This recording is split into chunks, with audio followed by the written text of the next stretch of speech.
Oh, hello. Welcome to the Curious Emporium. Have a look at what we have in store for you. There's this idea that's been around for centuries, and it's absolutely terrifying. The idea that a person could just burst into flames, seemingly out of nowhere.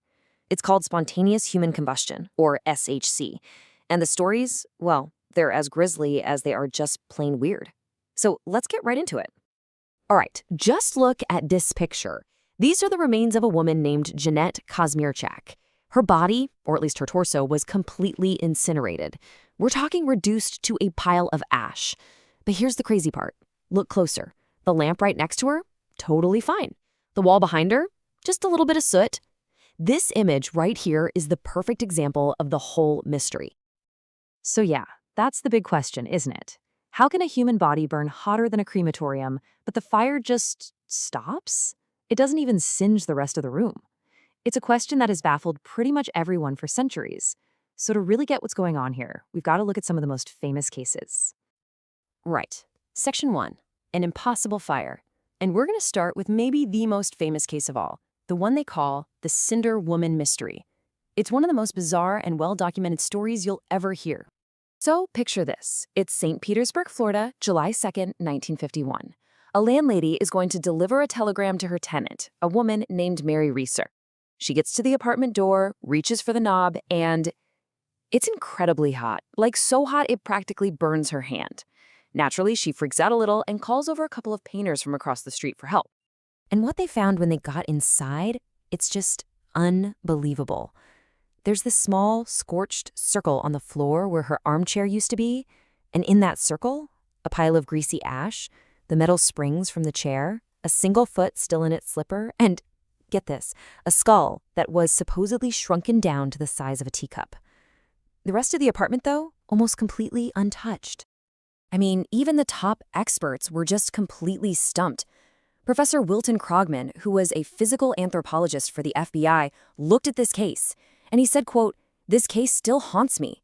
I find it hard to believe that a human body, once ignited, will literally consume itself." And here's the thing. As weird as Mary Reeser's story is, it was far from the first one. Okay, section 2, a history written in ashes.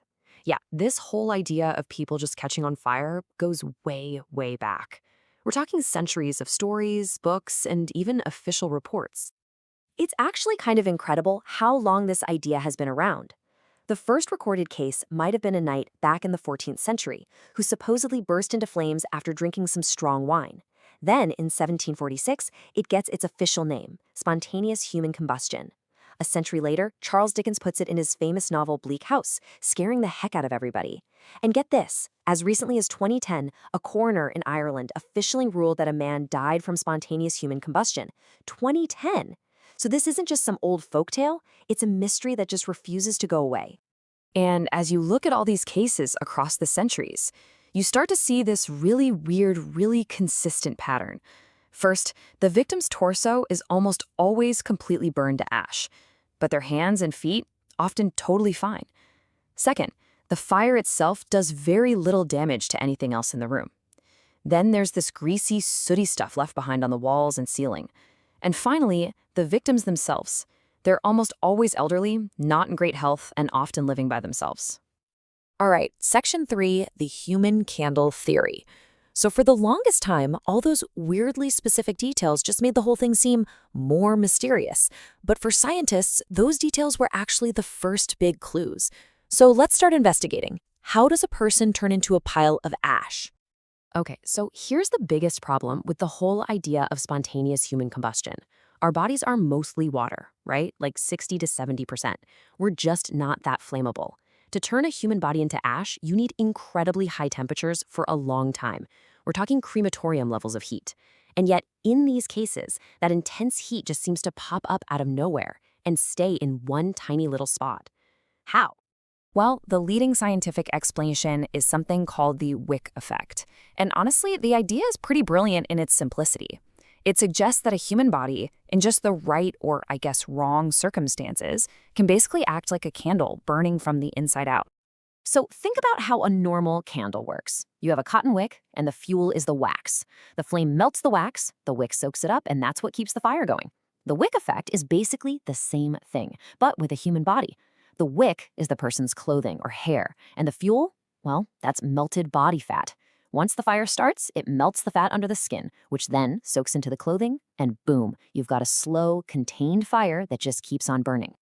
So let's break it down step by step. It all starts with some kind of external flame, usually something small and ordinary, like a lit cigarette that's been dropped. That small flame burns through the person's clothes and then their skin. Once it reaches the layer of fat underneath, the heat starts to melt it. That liquid fat then gets absorbed by the clothing, which acts just like a wick. And then you have a slow, steady, smoldering burn that can go on for hours, generating enough localized heat to literally consume the body's torso. Now, this isn't just some wild theory people came up with. It's actually been tested. This is from an experiment by a biologist named Brian J. Ford. He made a model using pig tissue, which is a really close match for human tissue, wrapped it in cloth, and then lit it with a small flame. And here's the aftermath. I mean, look at that. It is an almost perfect match for what we see in these real-world cases. The torso is basically gone, just ash. But the legs, which have less fat, are still there. The fire didn't spread. This experiment is pretty powerful proof that the wick effect really can explain how these impossible-seeming fires happen. Okay, on to section 4, revisiting the cases. So now that we have this theory, the wick effect, let's go back to those really mysterious cases. Because when you look at the details that usually get left out of the scary stories, the mystery really starts to fall apart.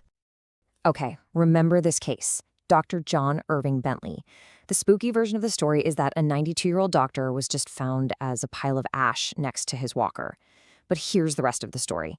He was a pipe smoker, and he was known for accidentally dropping hot embers on his clothes. And here's the key piece of evidence. They found his burned robe in the bathtub. He almost certainly realized he was on fire, tried to get to the tub to put it out, but being 92 years old, he just couldn't make it.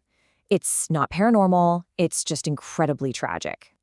And let's go back to the Cinder Woman, Mary Reeser. The full story is so important here. The police report confirmed she was last seen smoking a cigarette.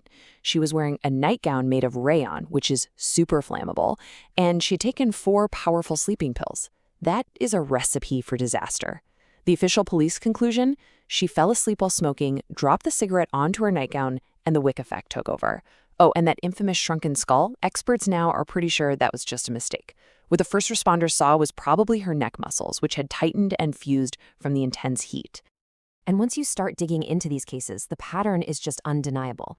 Almost every single victim fits the profile.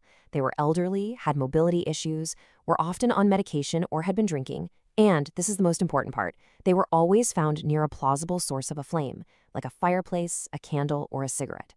So really, the mystery isn't that they caught fire.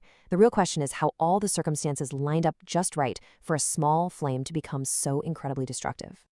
So, section 5, why the myth endures?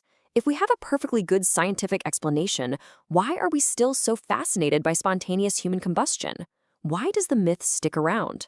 Well, it seems to be a combination of some interesting scientific ideas and just basic human psychology. And to be fair, the science might not be 100% settled.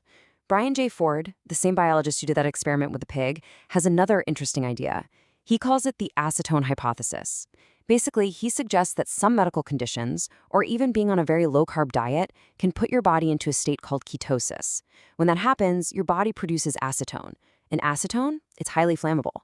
So in theory, this could make someone's body more likely to ignite from even a tiny spark, like from static shock. It's a fascinating thought. But really, at the end of the day, the idea of SHC is so powerful because it taps right into one of our deepest, most primal fears. The idea that a fire could just start inside of you for no reason at all. I mean, that's truly terrifying. It's a complete loss of control. It feels like your own body is betraying you. And let's be honest, that's a way more compelling, way scarier story than just a sad, preventable accident. So, it all comes down to this one question, doesn't it? Where do you draw the line between a tragic, completely explainable accident and an enduring, terrifying mystery? On one hand, you have science. On the other, you have this gut-level fear. The truth is probably somewhere in that blurry line between them, and it's a powerful reminder that sometimes the most ordinary things can come together to create a mystery that can haunt us for centuries.